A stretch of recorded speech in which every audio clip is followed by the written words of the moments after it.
اليقين لترون الجحيم ثم لترونها عين اليقين ثم لتسألن يومئذ عن النعيم.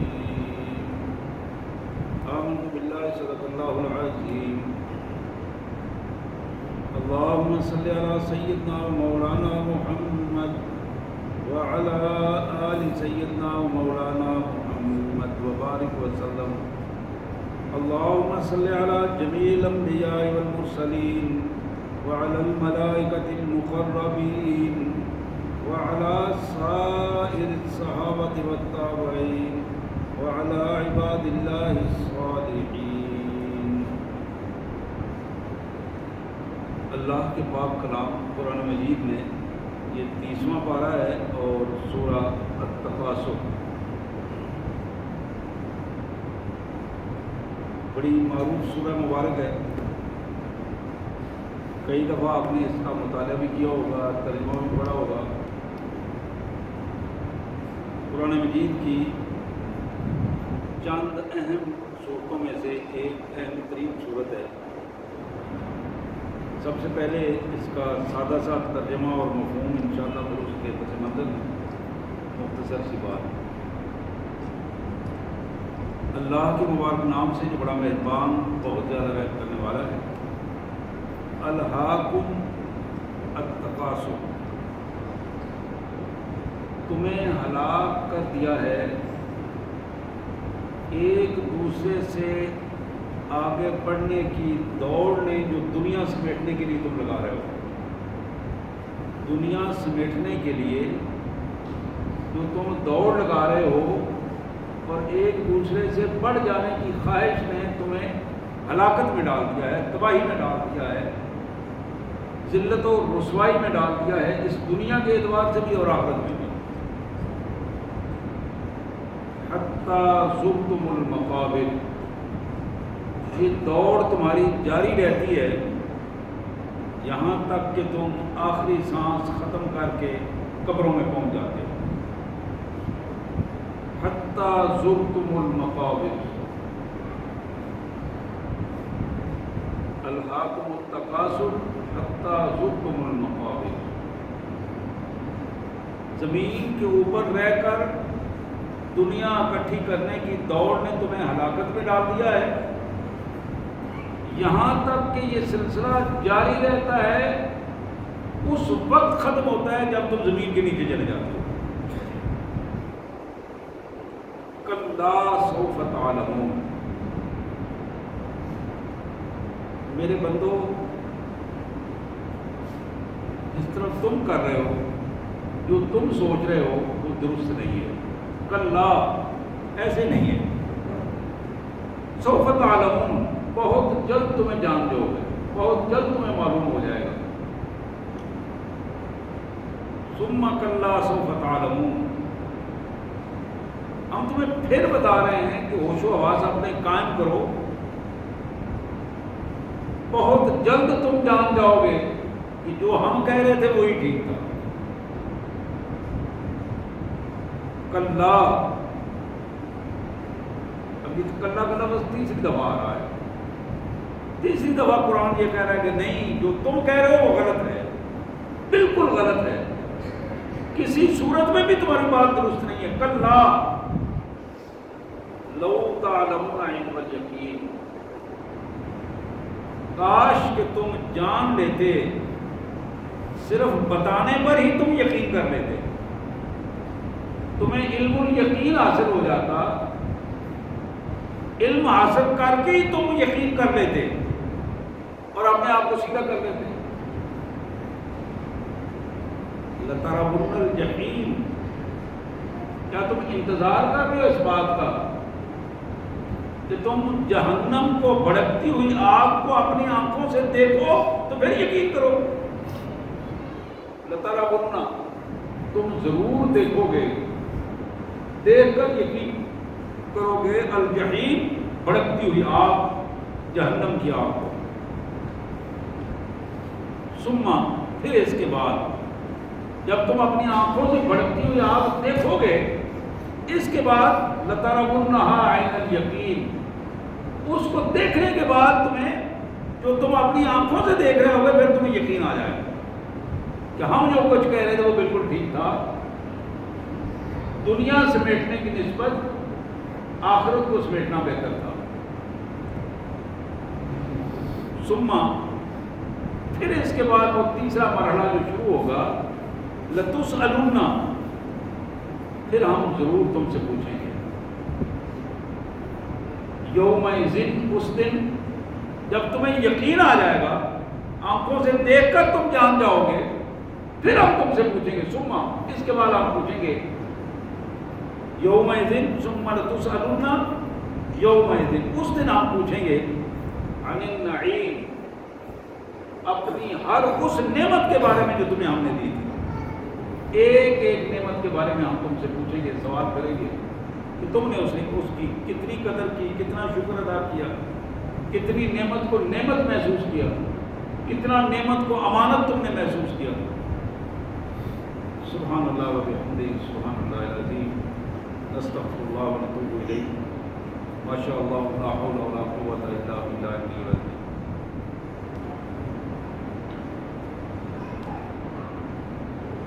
اللہ کریم عز و جل مالک الملک کا لا تعداد مرتبہ شکر ہے، اس نے رمضان کے بعد پھر ہمیں اکٹھا ہونے کا موقع دیا ہے، پھر اس کے گھر میں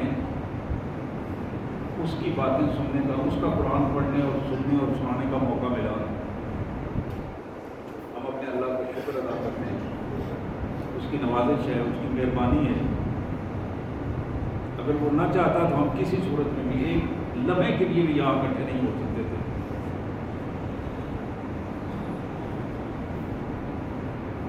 اب حقیقت یہ ہے، ہم نے جس طرح رمضان المبارک کے یہ 30 دن گزارے ہیں، اور اس میں ہمارے روزے کی حالت کیا رہی ہے ہمیں اچھی طرح معلوم ہے۔ یہ کسی سے پوچھنے کی ضرورت نہیں، یا کسی کے سامنے رکھ کر اسے تجزیہ کروانے کی ضرورت نہیں۔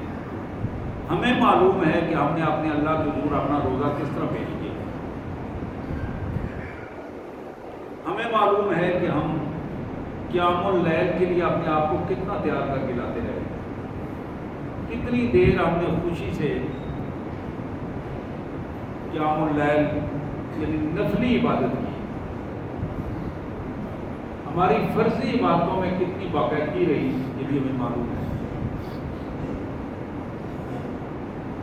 یہ بھی ہمیں معلوم ہے کہ اس رمضان میں ہماری زبانیں کتنی کنٹرول رہی، یہ بھی ہمیں معلوم ہے کہ ہماری نظریں کتنی کنٹرول رہی، یہ بھی ہمیں معلوم ہے کہ ہم نے اپنے کاروباروں میں دنیا اکٹھی کرنے میں جو ہماری ضرورتیں تھیں ان میں ہماری خواہشات کتنی تھیں، ضرورتیں کتنی تھیں اور مقاصد کتنے تھے۔ میرے پیارے بھائیوں، ہمیں یہ بھی علم ہے کہ ہم نے کس طرح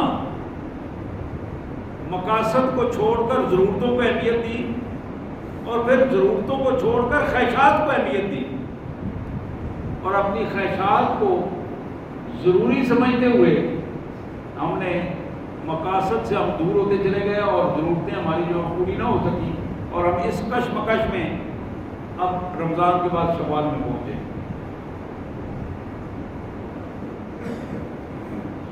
یہ باتیں وہ ہیں جو ہم جانتے ہیں، یہ وہ باتیں ہیں جو ہم سنجیدہ لوگ جو ہیں وہ بیٹھ کر ڈسکس کرتے ہیں اپنے گھروں میں، اپنی فیملی کے ساتھ، باہر دوستوں کے ساتھ، چند سنجیدہ دوست بیٹھ کر ڈسکس کرتے ہیں ہم کہ حالات کیا ہیں، ہم کہاں جا رہے ہیں، زندگی کیسے گزر رہی ہے، کل مر کے ہم نے کیا جواب دینا ہے، ہماری کیا کیفیت ہوگی۔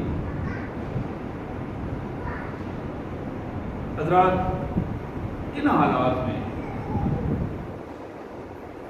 اس دجالی اور فتنے والے دور میں ہماری کیفیت کیا ہے، پلاننگ کیا ہے، سوچ کیا ہے، ارادے کیسے بنتے ہیں، کیسے ٹوٹتے ہیں، اور نتائج ہم کیا حاصل کرنا چاہتے ہیں. یہ وہ سوالات ہیں جو بار بار انسانی زندگی میں اٹھتے ہیں، پھر ختم ہو جاتے ہیں، پھر اٹھتے ہیں، پھر چلتے ہیں. لیکن بندہ جو ہے اس حوالے سے مطمئن رہتا ہے کہ میں کم از کم دنیا کما رہا ہوں، کم از کم میرے کھانے پینے کا سلسلہ چل رہا ہے. نظام جو ہے وہ اس انداز میں. نبی محترم سید کائنات صلی اللہ علیہ وسلم کے پاس ایک آدمی آیا. یہ مسلم شریف کی حدیث ہے. جناب مطرف تابعی ہیں، وہ اپنے والد محترم سے بیان کرتے ہیں کہ میرے ابو نے یہ بات مجھے سنائی. اتیت النبی صلی اللہ علیہ وسلم وہو یقرأ الہاکم التکاثر. میں رسول اللہ علیہ وسلم کے پاس آیا، اس وقت آپ سورہ تکاثر کی تلاوت فرما رہے تھے، الہاکم التکاثر کی تلاوت فرما رہے تھے. یہ حسن اتفاق تھا. قال یقول، آپ نے تلاوت فرمائی اور آپ نے فرمایا یقول ابن آدم مالی مالی. اولاد آدم کا دعویٰ یہ ہے کہ یہ میرا مال، یہ میرا مال، یہ میری زمین، یہ میری دکان، یہ میری فیکٹریاں. اپنے مال کا، اپنے اختیارات کا، اپنی جائیدادوں کا تذکرہ کرتا ہے، شو کرتا ہے، لوگوں کے سامنے اسے بیان کرتا ہے، اپنے کوٹھیوں کا، گھروں کا، گاڑیوں کا، اس کے اپنے وسائل جو اسے ملے ہیں، مالی مالی، اس کا اظہار کرتا ہے لوگوں کے سامنے تاکہ لوگوں پر اس کی دھاک بیٹھ سکے. لیکن میرے آقا صلی اللہ علیہ وسلم نے فرمایا وَهَلْ لَكَ يَا ابْنَ آدَمَ إِلَّا مَا أَكَلْتَ فَأَفْنَيْتَ. اے آدم کے بچوں، تمہارے لیے تو وہی ہے نا جو تم نے کھایا اور ختم کر دیا، کھایا اور ختم کر دیا. پھر آپ نے فرمایا کہ اور لبستہ فابلیتا، وہی ہے نا جو تم نے پہنا اور پھر اس کو پرانا کر دیا، ٹکڑے ٹکڑے ہو گیا، ختم ہو گیا. وہی ہے نا تصدقت فامسیت،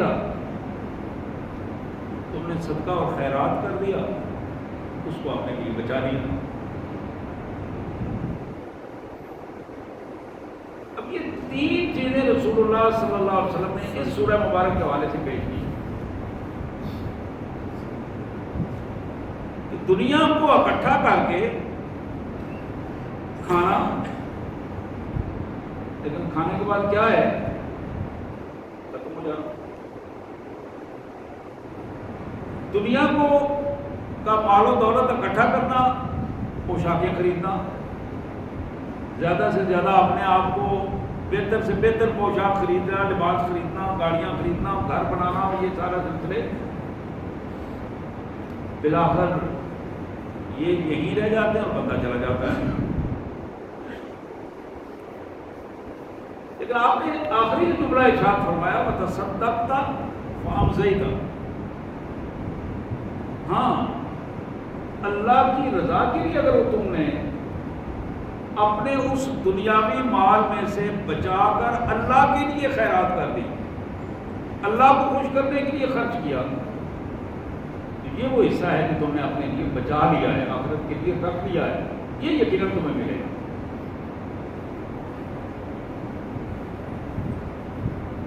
حضرات، یہ پہلو بڑا اہم ہے.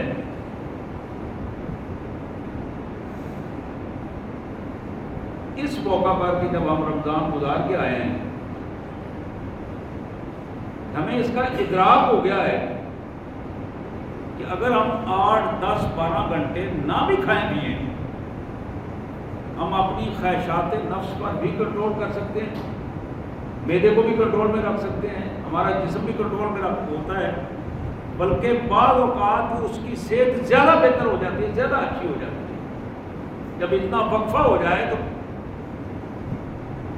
لیکن معاملہ اس کے بالکل الٹ ہو جاتا ہے۔ الٹ اس طرح ہو جاتا ہے، ہم نے عام حالات میں تو شاید ہم ایک روٹی صبح اور ایک روٹی شام کھاتے ہوں، یا 2 روٹیاں صبح 2 شام کھا لیتے ہوں، لیکن رمضان المبارک میں سحری کھاتے وقت اور افطاری اور پھر کھانا اور یہ سارے چیزیں ملائیں گے تو آپ کو راشن دگنا محسوس ہوگا کہ آپ دگنا راشن لیتے ہیں، کئی گنا بڑھ جاتا ہے وہ معاملہ۔ تو جو مقصد اس کا تھا وہ مقصد پورا نہ ہوا۔ مقصد یہ تھا کہ بندہ مومن کو اس پیریڈ سے گزارا جائے، ٹریننگ پیریڈ سے گزارا جائے، تاکہ اس کا معدہ، اس کا جگر، اس کا جسم کے اندرونی حالات، ان کے اندر ایک اس پریکٹس کے بعد ان کے اندر ایک ایسا وقفہ پیدا ہو، ایسا حوصلہ اور ہمت پیدا ہو کہ اگر وہ 1 دن 2 دن نہ بھی انہیں کچھ کھائے پیے ملے تو وہ اس کا گزارا چل سکے۔ لیکن جب ہم دن بھر کے بھوکے رہ کر افطاری کے اوپر ٹوٹ پڑتے ہیں اور پھر ایک کی بجائے 2 روٹیاں اور 3 روٹیاں کھا کے اس قابل نہیں رہتے کہ پھر ہمیشہ کی جماعت کے لیے چل پھر سکیں، اس کے نتائج بالکل الٹ آتے ہیں، اس کے نتائج درست نتائج نہیں آتے۔ جس طرف ہمیں توجہ دلائی گئی ہے، بندہ مومن دنیا کو سمیٹنے کے لیے پیدا نہیں کیا گیا۔ میں کل قرآن مجید کی آیات پڑھ رہا تھا، اللہ تبارک و تعالیٰ نے فرمایا کہ کافر بندے وہ تو اس دنیا میں ایسے کھاتے ہیں جیسے ڈنگر کھاتے ہیں۔ قرآن مجید نے بار بار اس کا اظہار کیا، تو ان کا کھانے پینے کا اس دنیا میں مقصد ہی کھانے پینے کا ہے۔ آج آپ اگر اپنا تجزیہ کرنا شروع کر دیں، یہ جو ریسیپیز ہمارے ہاں چل رہی ہیں، ہر گھر میں کھانے کا ایک نیا ڈیزائن چل رہا ہے، اور وہ ہمارے یہ میڈیا جو ہے نئے سے نئے طریقے بتا رہا ہے، اور نئے سے نئے انداز اور نئے سے نئے مثالیں اور وہ ساری چیزیں، اور پوری پیچھے کمپنیاں جو ہیں وہ انٹرنیشنل کمپنیاں تک وہ مثالوں کے جات کو ہمارے تک پہنچا رہی ہیں۔ یعنی پوری قوم کو جن کے پاس وسائل موجود ہیں کھانے پر لگا دیا گیا ہے۔ اس کا اچھا نام بنا، بڑا خوش خوراک آدمی ہے۔ رسول کائنات صلی اللہ علیہ وسلم کے آپ ارشادات پڑھیں گے، اور جو پرانی بزرگوں کے جو الفاظ ہیں وہ دیکھیں گے، خوردن برائے زیستن، نہ کہ زیستن برائے خوردن۔ کھانا کھاؤ جینے کے لیے، کھانا کھانے کے لیے نہ جیو کہ تم اس لیے زندگی گزار رہے ہو کہ تمہاری زندگی کا جینے کا مقصد ہی کھانا ہے۔ قرآن نے کہا کہ یہ کافروں کا رویہ ہے۔ کافر جیتے کھانے کے لیے ہیں، آئے روز آج فلاں جگہ پہ پارٹی بنی ہوئی، آج فلاں جگہ پہ جانا ہے، وہاں ہوٹلنگ کرنی ہے، آج فلاں جگہ پہ، آج فلاں جگہ پہ، فلاں دوست۔ اور پھر اس کے پس منظر میں جتنا کھانا ضائع ہوتا ہے اس کا ایک الگ بالکل کیفیات ہے۔ میں تو اپنی بات کر رہا ہوں، اپنے ملک کی، اپنے قوم کی اور اپنے حالات بتا رہا ہوں، لیکن یہی بات اگر آپ مسلمانوں کے عرب ممالک میں چلے جائیں، وہاں جس انداز میں کھانے کا ضیاع ہوتا ہے اور جس انداز میں اس کھانے کو لیا جاتا ہے اور پکایا جاتا ہے اور لوگوں تک، وہ بالکل ایک الگ داستانیں ہیں کہ اللہ کی نعمتوں کی یہ بہت بڑی ناقدری ہے کہ جس ایک کھانے کے ایک وقت میں ایک بندے کی بجائے 4 بندے کھا سکتے ہوں، تو ایک بندہ تھوڑا کھا کے باقی ضائع کر دے، یہ بہت بڑی ذلت اور رسوائی کی بات ہے۔ الہاکم التکاثر کا تصور ہمیں دیا گیا. تم اس پہ ذرا غور کرو کہ دنیا میں رہ کر تم دنیا سمیٹنے کے لیے نہیں تمہیں پیدا کیا گیا. دنیا تمہارے لیے آزمائش ہے. بار بار قرآن مجید نے کہا یہ دنیا تمہارے لیے آزمائش ہے, دنیا تمہارے لیے آزمائش ہے. یہاں ایک امتحان کے لیے تم آئے ہو, اور کبھی بھی کوئی عقل مند آدمی امتحان گاہ کو یا کمرہ امتحان کو اپنا گھر نہیں سمجھتا. وہ گھنٹہ 2-4 گھنٹے جو بھی وہاں وقت گزارتا ہے وہ اس کو امتحان کا ہی سمجھ کے وہاں وقت گزارتا ہے. ترمذی کی ایک حدیث مبارک, ترمذی سنن ترمذی, جناب عمر بن میمون رضی اللہ تعالیٰ عنہ کی یہ روایت, قال رسول اللہ صلی اللہ علیہ وسلم لرجل وهو يعظه, حضور اکرم صلی اللہ علیہ وسلم ایک آدمی کو نصیحت فرما رہے تھے. جناب عمر بن میمون کہتے ہیں کہ میں نے بھی اس نصیحت کو سنا اور یاد رکھا اور امت کے لیے اسے پیش کر دیا. آپ نے فرمایا کہ اغتنم خمسن قبل خمسن, 5 چیزوں کو 5 چیزوں سے پہلے غنیمت جانا.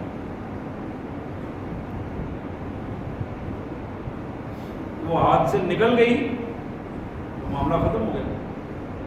ان کے ہاتھ سے نکلنے سے پہلے اپنے آپ کو کنٹرول کر لو. اس میں آپ نے جو ارشاد فرمایا شبابہ کا قبل حرم, اپنی جوانی کو غنیمت سمجھو بڑھاپے سے پہلے. میں کل کسی جگہ پر پڑھ رہا تھا, لکھنے والے نے لکھا ایک جملہ بڑا خوبصورت لکھا تھا,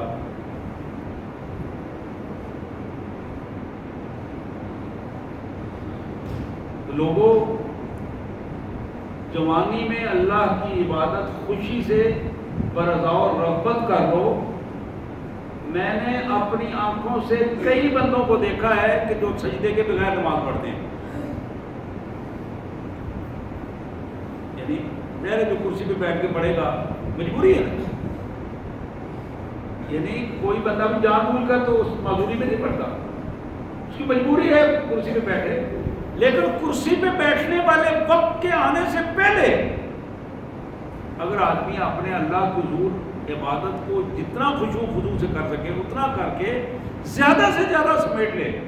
لیکن اگر پہلی عمر میں سجدے ضائع کر دیے, جب ہمت تھی تو سجدہ کیا نہیں, اب جب بوڑھا ہو گیا, معذور ہو گیا, کرسی پہ بیٹھنے والی بات ہو گئی, تو سجدے کی توفیق ہی نہ ملی.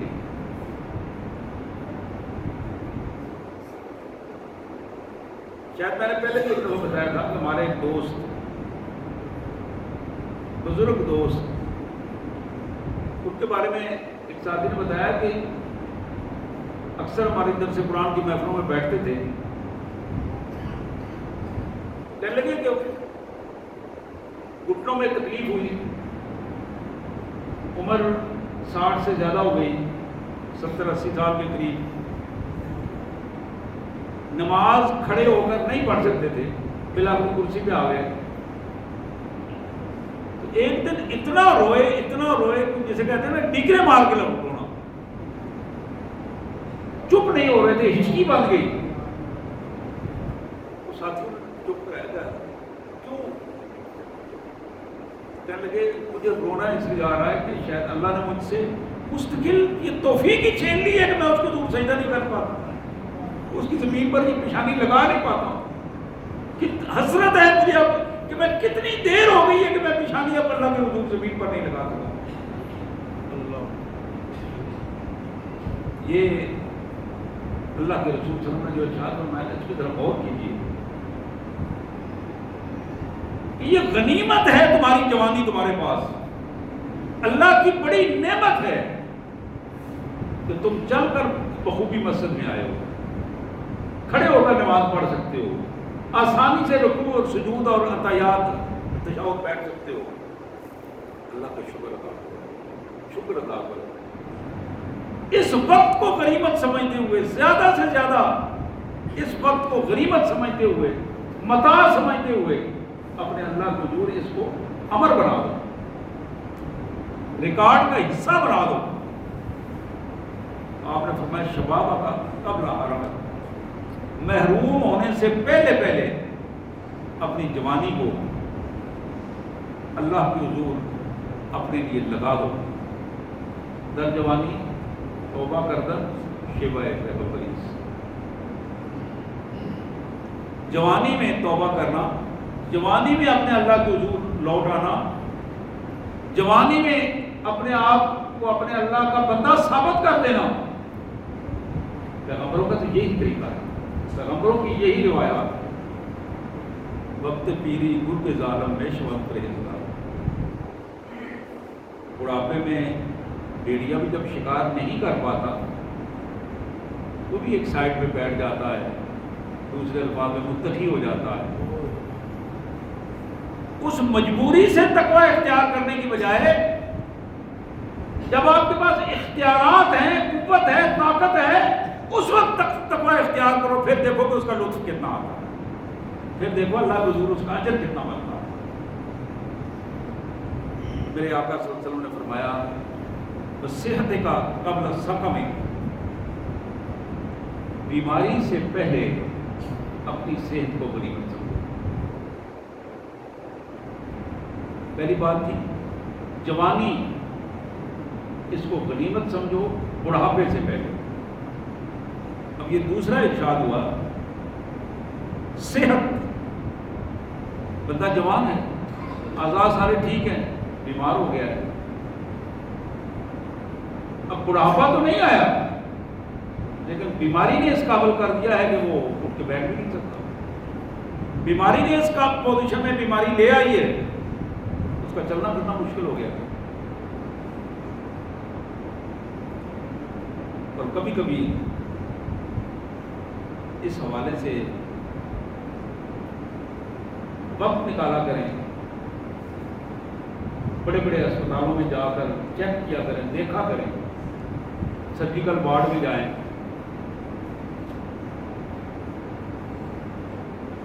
وہاں دیکھیں کہ کس طرح لوگوں کی آہیں چیخیں کراہتے ہوئے لوگ، کٹی ہوئی ٹانگیں، کٹے ہوئے ہاتھ، بے شمار قسم کے لوگ کمر درد کے ساتھ کرا رہے ہیں، کوئی پٹھوں کے درد کے ساتھ کرا رہے ہیں، کسی کا کوئی مسئلہ ہے، کسی کا کوئی مسئلہ ہے، کسی کی پریشانی ہے، بالکل ٹھیک ٹھاک بندہ نظر آ رہا ہے لیکن دل کا مریض ہے، ہاتھ رکھا ہوا ہے، چل نہیں پا رہا،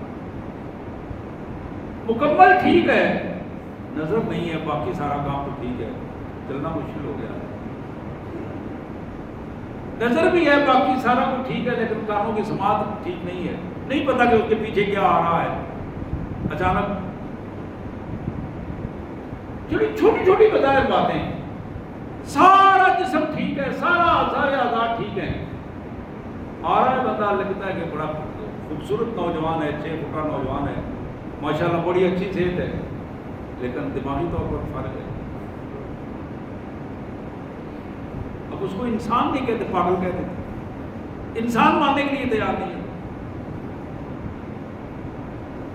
محمد رسول اللہ صلی اللہ علیہ وسلم نے ہمیں ارشاد فرمایا کہ بیماری سے پہلے پہلے اپنی صحت کو اللہ کی نعمت سمجھ کر اس کو غنیمت سمجھو اور اس سے فائدہ اٹھاؤ، تاکہ زیادہ سے زیادہ وقت تمہیں مل سکے اللہ کی اطاعت کا۔ وہ چیز جو بیماری کی صورت میں، وہ چیز جو بڑھاپے کی صورت میں تم سے چھن جانی ہے، اتنی زیادہ عبادت کر لو تاکہ اس کا کھاتا آپ کے حساب سے پورا ہو سکے۔ نبی محترم صلی اللہ علیہ وسلم نے فرمایا وَغِنَا کا قبل فقر، اللہ نے جو تمہیں فرصت دی ہے، وسائل دیے ہیں، مال دیا ہے،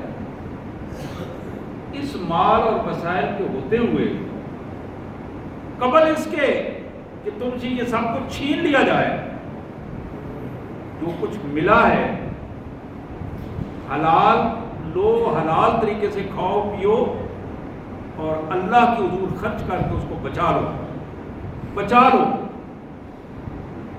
جو پہلی حدیث میں نے سنائی تھی نا کہ وہ تصدق تھا فامسیت تھا، جو تم نے اللہ کی راہ میں دے دیا وہ تم نے بچا دیا، باقی تو جو کھایا پیا چلا گیا، جو پہنا وہ ختم ہو گیا.